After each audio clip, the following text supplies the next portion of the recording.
Next students to lesson number 4 of physical education.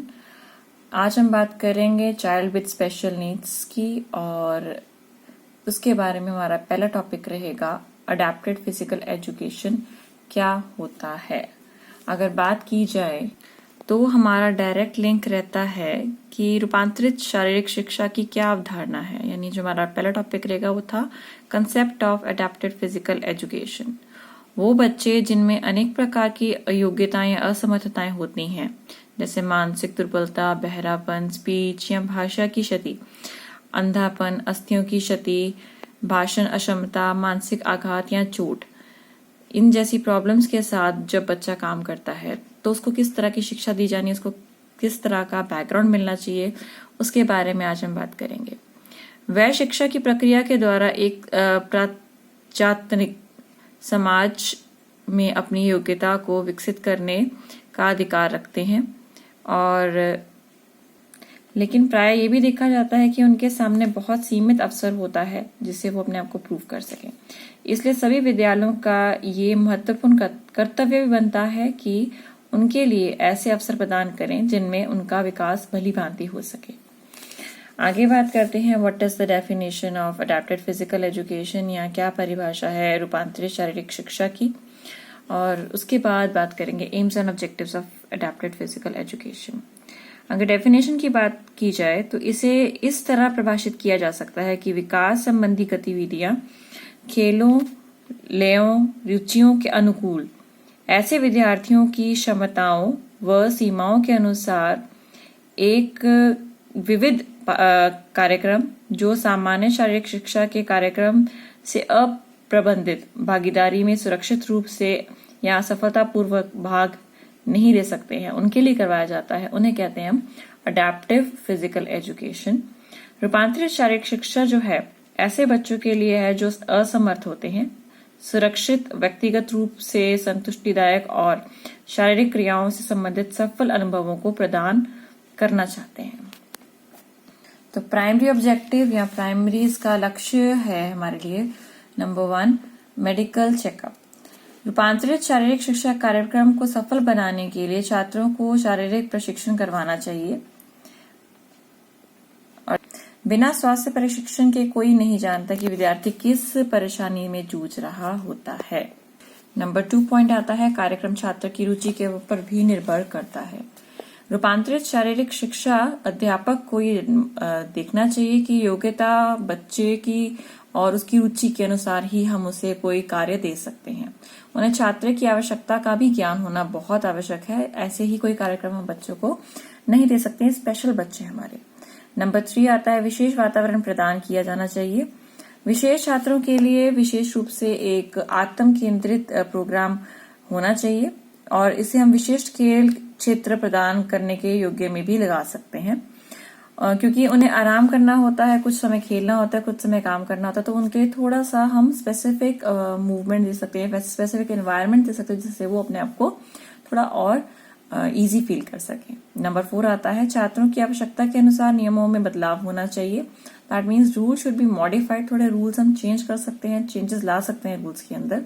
सबसे पहले खेलों के नियम आसान होने चाहिए, बाद में विद्यार्थी जो है वो अपनी आवश्यकता के अनुसार अगर उसे लगता है कुछ चेंजेस लाने तो वो ला सकते हैं। अब हम हॉकी खेलते हैं तो आइस हॉकी जो है वो आपकी व्हील चेयर हॉकी पे भी खेली जा सकती है। नेक्स्ट आता है point number 5 equipment should be according to the needs, यानी उपकरण जो है वो आवश्यकता के अनुसार होने चाहिए। मान लीजिए बच्चे ने स्ट्राइकिंग करनी है, कैचिंग है या थ्रोइंग है, उसके लिए जो भी उपकरण यूज किया जा रहा है वो बच्चों के अनुकूल होना चाहिए। गेंद का साइज बड़ा होना चाहिए, गेंद धागे के साथ बंधी होनी चाहिए ताकि छात्र जो है उससे वापस भी ला सके। उन छात्रों को जो आंखों से ठीक से नहीं देख पाते उनकी गेंद में घंटी भी लगी होनी चाहिए। नेक्स्ट बात करते हैं हम हमारी mission of special Olympic Bharat की। क्या हमारा मिशन है और इसको क्या स्पेसिफाई करता है। Talking about mission of special Olympic Bharat, तो एक ये खेल महासंघ है, और स्पेशल ओलंपिक भारत जो 2001 में भारतीय न्याय अधिनियम 1882 के तहत पंजीकृत भी है। ये इस स्पेशल ओलंपिक्स इंटरनेशनल द्वारा भारत में स्पेशल ओलंपिक भारत कराने के लिए मान्यता भी प्राप्त है।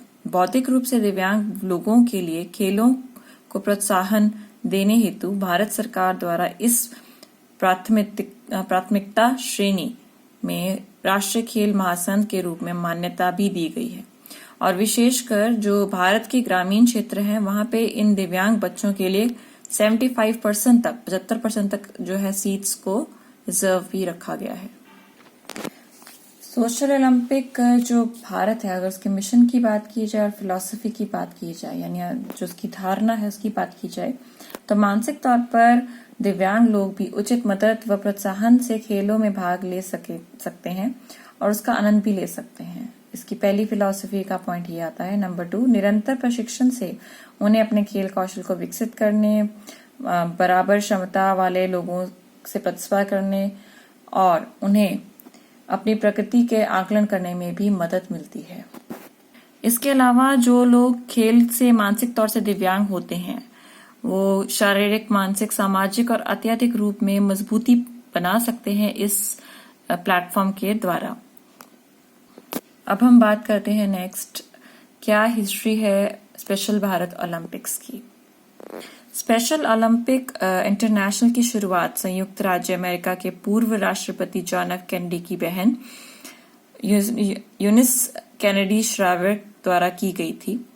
वह इस बात से आश्वस्त थी कि मानसिक तौर पर दिव्यांग बच्चे असाधारण एथलीट हो सकते हैं और खेलों में उन्हें अपनी संभावित क्षमता का एहसास हो सकता है। श्राइवर के मन में ये विचार मानसिक तौर पर उन दिव्यांग लोगों के सामाजिक बहिष्कार को देखने के बाद आया जिन्हें नियमित रूप से हिरासत में रखा जाता था। श्राइवर का मानना था कि सभी लोगों की तरह समान अवसर मिलने पर मानसिक दिव्यांग व्यक्ति काफी आगे जा सकते हैं। 1962 में उन्होंने मैरीलैंड के पोटोमैक स्थित अपने घर पर दिव्यांग बच्चों के लिए कैंप श्राइवर की शुरुआत की। ये कैंप एक वार्षिक आयोजन बन गया और इसके द्वारा शारीरिक गतिविधियों व प्रतियोगिताओं में बौद्धिक रूप से दिव्यांग व्यक्ति को अवसर दिए जाने की अवधारणा को बढ़ावा दिया जाने लगा। इसी तरह से कैंप के आयोजन के लिए कैनेडी फाउंडेशन की स्थापना भी की गई, विश्वविद्यालय बनाए गए, मनोरंजन विभागों और सामुदायिक केंद्रों को अनुदान दिया जाने लगा। पूरी दुनिया के मानसिक दिव्यांग लोगों को खेलने, प्रतिस्पर्धा करने और विकसित होने के अवसर को प्रदान करने वाला ये कैंप 1968 में स्पेशल ओलंपिक के तौर पर विकसित हुआ।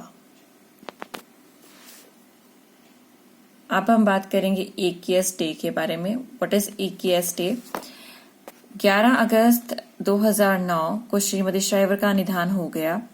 उनकी याद में हर साल सितंबर के महीने में स्पेशल ओलंपिक के सभी राष्ट्रीय कार्यक्रम में एकीएस दिवस मनाया जाता है।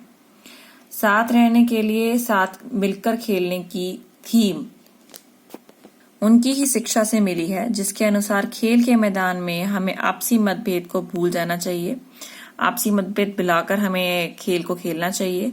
एकेएस डे के अंतर्गत पूरी दुनिया को मानसिक तौर पर दिव्यांग लोगों के साथ आने के लिए आमंत्रित किया जाता है और इस तरह से वे साथ मिलकर खेलते हैं और उससे दुनिया को भी साथ रहने की सीख मिलती है। अगर हम बात करें तो स्पेशल ओलंपिक मूवमेंट जो है वो 170 देशों में 4.2 मिलियन से ज्यादा मानसिक दिव्यांग लोगों को मदद मिली है।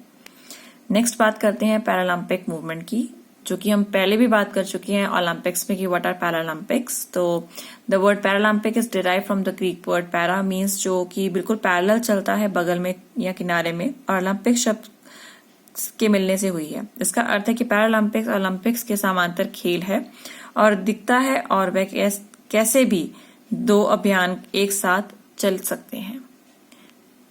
अगर पैरालंपिक की हिस्ट्री की बात की जाए तो 1994 में ब्रिटिश सरकार के अनुरोध पर डॉक्टर लुडविग गुटमैन ने ग्रेट ब्रिटेन के स्टॉक मेडविल हॉस्पिटल में स्पाइनल इंजरी सेंटर की शुरुआत की। डॉक्टर गुटमैन का उद्देश्य दिव्यांग लोगों के लिए एक ऐसी खेल प्रतियोगिता शुरू करना था जो ओलंपिक खेलों के बराबर हो। लंदन ओलंपिक गेम्स में उद्घाटन समारोह वाले दिन 29 जुलाई 1948 को doctor Guttmann wheel chair athlete के लिए प्रथम प्रतियोगिता का आयोजन किया, जिसको उन्होंने स्टॉक मिडेवल गेम्स का नाम दिया, जो पैरालंपिक के इतिहास में एक मील का पत्थर साबित हुई। 1952 में हॉलैंड के एक्स सर्विसमैन भी इस खेल में शामिल हुए। इस प्रकार अंतर्राष्ट्रीय स्टॉक मेडेवल गेम्स स्थापित किए गए। ये खेल बाद में पैरालंपिक्स खेल बन गए, जिसका पहला जो आयोजन था वो 1960 में इटली में रोम में किया गया। इसमें 23 देशों के 400 एथलीट ने हिस्सा लिया। इसके बाद ये हर 4 साल बाद इसका आयोजन होने लगा। पैरालंपिक्स के इतिहास में पहली बार शीतकालीन खेलों का आयोजन 1976 में स्वीडन में हुआ और इसके बाद से ग्रीष्मकालीन खेलों को की ही तरह इन्हें हर 4 साल पर आयोजित किया जाने लगा। 1988 में कोरिया के सियोल में आयोजित ग्रीष्मकालीन खेलों व 1992 में फ्रांस के एल्बर्टविले में आयोजित शीतकालीन खेलों के बाद से आईपीसी व आईओसी के बीच हुए समझौते के अंतर्गत इन खेलों का आयोजन एक ही शहर व स्थानों पर किया जाने लगा। इसके अलावा 1960 में दिव्यांगों के खेलों से जुड़ी समस्याओं का अध्ययन करने के लिए world federation of ex serviceman के अंतर्गत दिव्यांगों के खेल के लिए इंटरनेशनल वर्किंग ग्रुप का गठन भी किया गया। इसके परिणाम स्वरूप 1964 में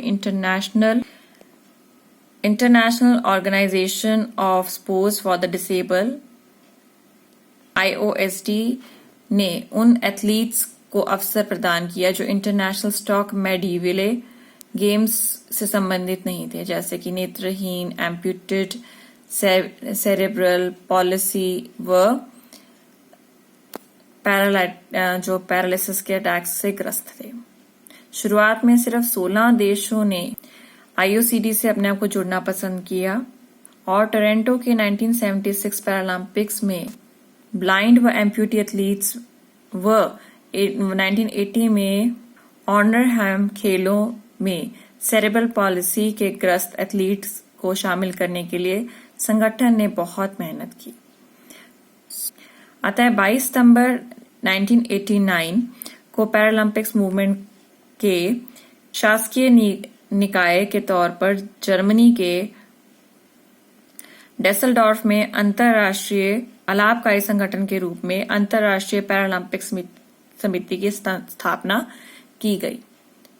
तो यहाँ तक था आपका चैप्टर नंबर 4 का पार्ट 1। इसके साथ आपको अटैच वर्कशीट्स और PDF फाइल्स में काम मिल जाएगा। Please go through those work and do it in your copies as it is. Thank you, students, and stay safe.